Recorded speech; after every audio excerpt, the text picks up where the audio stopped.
Hey everyone, it's Jonathan Woods at Jonathan Woods Property EXP. Now, one of my followers contacted me yesterday and mentioned that I hadn't done much in the way of information content recently.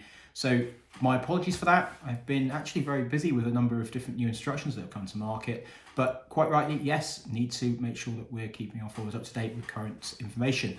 So I am going to speak to you today about something which has just recently been announced, and that is a change in regulation due to EPCs. Now, for those of you that have sold a property recently or rented, you're probably familiar with an EPC over the last sort of 10 to 12 years. They came out in 2008. EPC stands for Energy Performance Certificate. Now, these have been required for selling and renting your homes since 2008.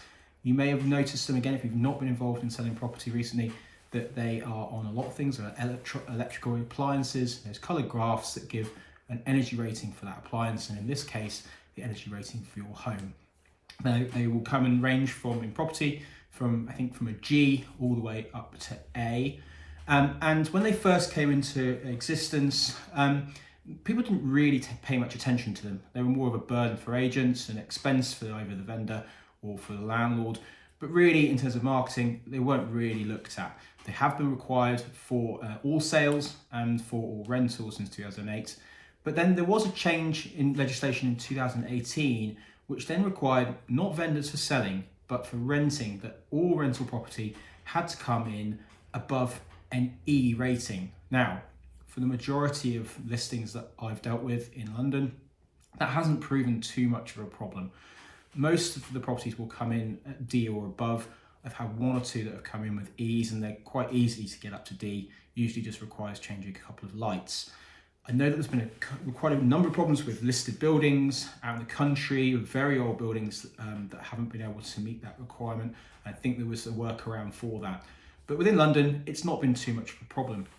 Now, very recently, it's been announced that in 2025, all rental property will need to be raised to a C rating. Now, this really does prove a little bit more difficult. Lots of property come in at D, and raising up to C could be quite costly or problematic. However, I know there's a lot of people out there who are a little bit worried. I've been contacted by a few people saying that they're a bit scared that this will cause a crash in the market because loads of landlords will look to sell because they won't be able to get their properties up to the required rating. I wouldn't panic too much. Firstly, we've got plenty of time.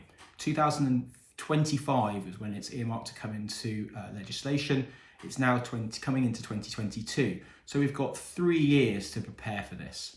The first thing I would do is get your EPC out and have a look at what rating you have already. Second thing would be to read through that EPC and look at the recommendations on what the assessor has said is required to get it. You'll see there's 2 numbers on that EPC. One is the current rating, and the other is where it's possible to get it to with certain things being done. Also check when your EPC was done, because if it was done 8 years ago and you've done other works to it, such as put in new windows, that rating will most likely be very different. So if it's a very old EPC and you know that you've done something environmentally to insulate a home, whatever, make sure you get that reassessed first before panicking.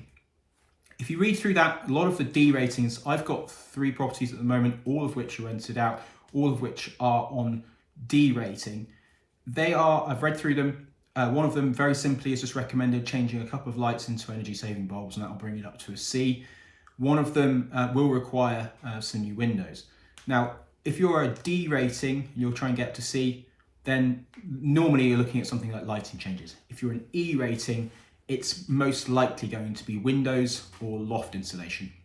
When I bought this house, which I'm currently sat in now, when we first bought it, it was an E rating. We spent the first winter with no loft insulation, and I can tell you, it was very cold. Putting the loft insulation made a huge difference, not only to our energy bills, but to our comfort. And I think this is the point we have to remember as the landlords, that we are providing accommodation to our tenants, and we want them to be comfortable. Comfortable tenants tend to be happy tenants don't contact you with problems and tend to stay as long as possible. There's also the point of our environmental impact. Very aware nowadays of climate change, and we have to be seen to be, and that's why the government are bringing in this kind of legislation, is to make sure that we're sort of bringing up or reducing our carbon footprint and impact on the environment, but also making sure that our tenants are kept comfortable as we would like to be ourselves. Now, I know sometimes with sort of change, people can get worried. There's also a huge amount of time for us to prepare for this. We can use our rents to hopefully earmark to be able to pay for the required upgrades. If it is windows, again, sometimes people get very scared of the cost of windows. Yes, they're not cheap, but if you're looking at, if you see behind me, we've got a standard or old standard double glazing. I want to upgrade those to some nice sash windows. If you're going to put those in, I just had a quote for a PVC look sash window, double glazed, modern standard, looking at about £900 a window. You can obviously go cheaper than that. For a rental, it depends on what you're renting out. If it's a lovely Victorian house, you'll probably want to keep that in keeping. If it's a flat, you can just go for your normal standard casement windows. You're probably talking £500 or £600 a window. Yes, fine, that's expensive, but we've got 3 years to use our rents to build up the cash reserve on that. As a landlord, you should be putting away money to be able to be able to deal with maintenance and issues. We now need to make sure that we're on top of our EPC rating and environmental impact. Remember, it is tax deductible, so whatever rate taxpayer you are, if you're 20 or 40% taxpayer, you will be able to get up to 45% relief if you're a higher additional rate. So 20% off if you're a lower rate taxpayer, 40% off if you're a higher rate taxpayer above the £50,000 or £6,000 threshold, and then over 150,000, you're looking at 45% relief on your costs. So again, when you look at those costs of upgrading, it can all be offset for tax. So please keep subscribing to my YouTube channel, for Instagram, for Facebook. I will be adding more and more of these videos ongoing, along with my listings and other various industry information. Thank you very much for listening, and speak soon.